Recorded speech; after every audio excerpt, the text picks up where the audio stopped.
मेरे लाडले, भाई ध्यान से सुनो। तुम कह रहे हो कि तुम्हें 2026 में कुछ बड़ा करना है, पर पहले ये समझो कि बड़ा होता क्या है। क्या केवल धन कमा लेना बड़ा है? क्या ऊंचे पद पर बैठ जाना बड़ा है?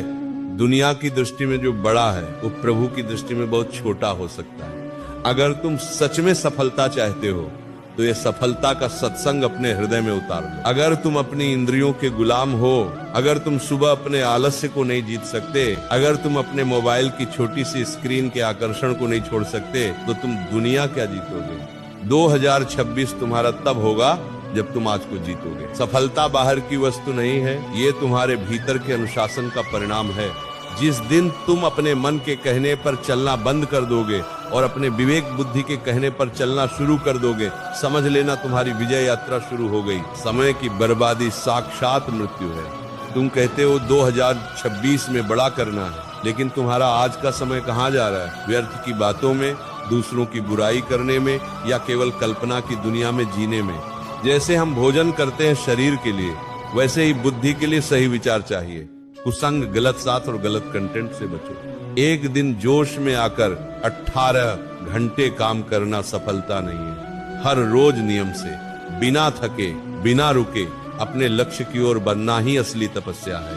केवल कर्म से कुछ नहीं होता, कर्म के पीछे का भाव शुद्ध होना चाहिए। तुम जो भी बड़ा काम करना चाहते हो उसे प्रभु को समर्पित कर दो। कर्म करो ऐसे जैसे सब कुछ तुम्हारे हाथ में है, और प्रार्थना करो ऐसे जैसे सब कुछ ईश्वर के हाथ में है। जब तुम अपने कार्य को सेवा मान लेते हो तो थकान नहीं होती। जब तुम केवल अपने स्वार्थ के लिए करते हो तो तनाव पैदा होता है। तनाव में कभी कोई बड़ा काम नहीं हो सकता। शांत मन ही ऊंची उड़ान भर सकता है। अगर 2026 के मार्ग में बाधाएं आए तो घबराना मत।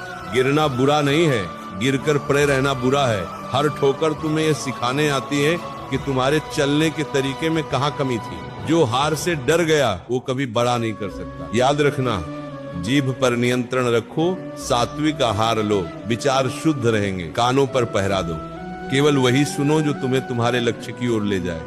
मन को नाम जप में लगाओ। जब भीतर से राधा नाम या प्रभु का नाम चलेगा तो संकल्प शक्ति फौलाद जैसी हो जाएगी। आज से ही ये सोचना छोड़ दो कि कल क्या होगा। बस ये देखो कि आज का एक एक क्षण तुम अपनी उन्नति में लगा रहे हो या नहीं। जिसे तुम सफलता कहते हो वह केवल एक पचाव है। असली आनंद तो उस यात्रा में है जो तुम खुद को बेहतर बनाने के लिए करते हो। जाओ, अपने भीतर के प्रमाद आलस्य को त्यागो, कमर कसो और लग जाओ अपने कर्तव्य पथ पर। यदि तुम्हारा मार्ग धर्म का है, सत्य का है और पुरुषार्थ का है तो स्वयं विधाता को तुम्हारी सफलता लिखनी पड़ेगी। मन के धोखे को पहचानो। तुम कहते हो बड़ा करना है, पर मन कहता है थोड़ी देर और सो लेते हैं। ये मन तुम्हारा सबसे बड़ा शत्रु है। मैं कहता हूँ कि जो मन का गुलाम हो गया वह जीते जी मृत समान है। अगर 2026 में इतिहास रचना है तो इस मन को अपना गुलाम बनाओ।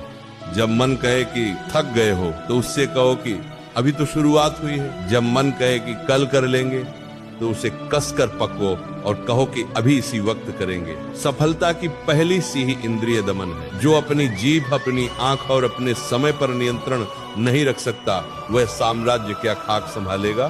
दुनिया में जितने भी महापुरुष हुए उनमें एक बात समान थी, फोकस, एकाग्रता। जैसे अर्जुन को केवल पक्षी की आंख दिखती थी, वैसे ही तुम्हें 2026 का अपना वो लक्ष्य दिखना चाहिए। बीच में क्या आ रहा है?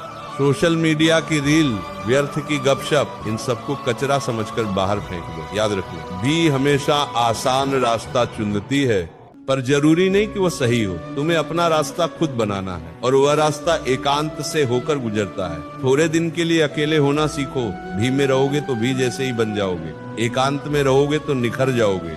2026 के सफर में हो सकता है तुम 10 बार गिरो। लोग हंसेंगे, ताने मारेंगे, कहेंगे कि बड़ा आया बड़ा करने वाला। उनकी बातों को अमृत समझकर पी जाओ। उनकी हंसी को अपनी सफलता का ईंधन बनाओ। प्रशंसा और निंदा दोनों को राधा रानी जी के चरणों में अर्पण कर दो। न सुख में फूलो, न दोहक में पिचक जाओ, समभाव में रहो। योद्धा वही है जो अंत तक मैदान में टिका रहे। उठो, ये सोने का समय नहीं है, ये रोने का समय नहीं है कि मेरे पास संसाधन नहीं है।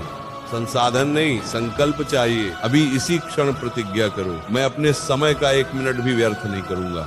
मैं अपने माता पिता के सपनों को अपने स्वार्थ के लिए नहीं कुचलूंगा। मैं 2026 तक खुद को एक ऐसे सांचे में ढालूंगा कि दुनिया मुझे देखकर प्रेरणा ले। तुम साधारण होने के लिए पैदा नहीं हुए हो, तुम उस परमात्मा के अंश हो जिसके इशारे पर पूरा ब्रह्मांड चलता है। फिर तुम छोटे से लक्ष्य से क्यों डरते हो? जाओ, विजय तुम्हारा इंतजार कर रही है।